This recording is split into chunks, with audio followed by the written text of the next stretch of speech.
Hello, everybody. How are you? This is Karthik Poovanam. I'm a leadership coach and author. How are you all doing today? Well, I read somewhere that Helen Keller said that it's not a person who does not have eyes who is truly blind, but a person without a vision is truly blind. I like to take it a step further. The person who is not able to see the internal suffering that they are going through is a completely and totally blind person. Yes, majority of the people who have family, who have kids, they know they are suffering. Deeply they understand that they're suffering, and you don't want to see, you do not want to acknowledge it. And the most foolish thing is, you want to promote the same thing to your children, thinking that their future will be secure. Is your future secure with your children? Ask this question. When is the time that you are able to see your son or your daughter who is in the United States of America, who is working in a big multinational company, having a very good lifestyle and drawing a very fat paycheck? You will get their message only on Mother's Day, Father's Day. I'm not blaming them. You have also brought them up like that only. Constantly, telling them that you feel great about them only when they score marks. You're constantly asking them to study. You never ever sat with them and asked them how they're feeling internally. You rob their childhood and completely understand why they are behaving with you the way they are behaving. In fact, they are very polite. Now, you having gone through it, why do you want to encourage your children to also go through the same mistakes? Because this is a very, I'm using a very polite word, a dirty word. It's a very polite word I can ever use. Here you have to force your children to do things that they don't like. There is absolutely no significance associated to passionate learning. What a person is truly interested in. If a person wants to just scribble with paint, with crayons, I used to love just scribbling with crayons, and there is nobody willing to pay money. So what? We don't have an ecosystem here where I can indulge myself in an activity without worrying of the consequence. Even in Bhagavad Gita it is mentioned, Karmanyevadikaraste ma phaleshu kadachana. The people who are talking about Krishna, the people who are talking about Bhagavad Gita, what big hypocrites are you that you are not able to create an environment where a person is able to do whatever they want to do without worrying about the consequence?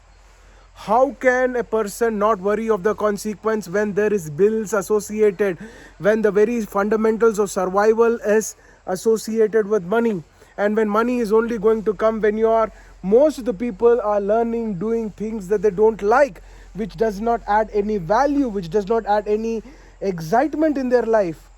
With all this drama happening, bringing another child to the planet is one of the greatest blunders and absolutely heinous crimes that can ever happen in this planet.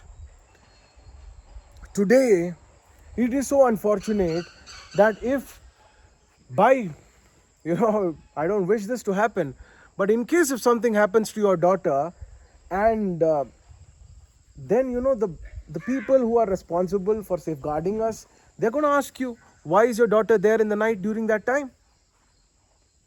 So we have not created an ecosystem where women are safe, girls are safe, men are safe.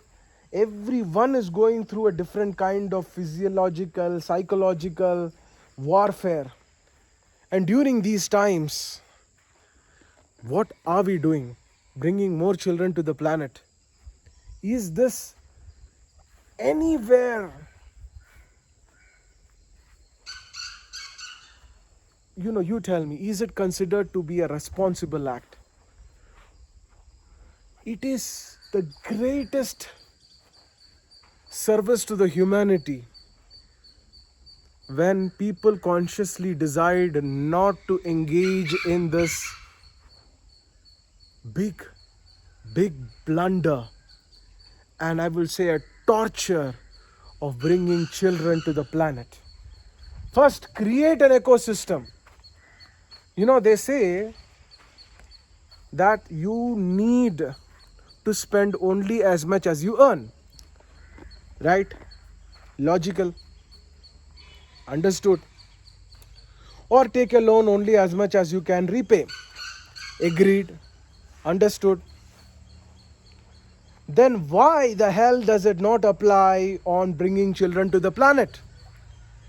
Why such a big activity where the propagation or the the promotion of humanity or the longevity of the humanity is happening because of reproduction, such a big activity is being handled in such an irresponsible manner? Why does it not apply that first create an ecosystem where the children feel extremely vibrant, they feel joyful, they are growing in environments which are filled with joy, love and care, where they are able to do what they love to do. When joy is promoted big time, when well-being is promoted big time, only after creating such kind of an ecosystem, why children, bearing children be not made mandatory? Before that, why do you want children to come to the planet? So no, you want more children to come to the planet so that there can be more levels of exploitation. And unfortunately, the poor people are going to suffer the most. The middle class are going to suffer even more. And this is happening big time. It's very, very important that the leadership of every country learn to prioritize what I just said. Otherwise, it will become very difficult. Think about it. Have a great day. This is Karthik Poovanam, your leadership coach and author. Have a fantastic time knowing wonderful things.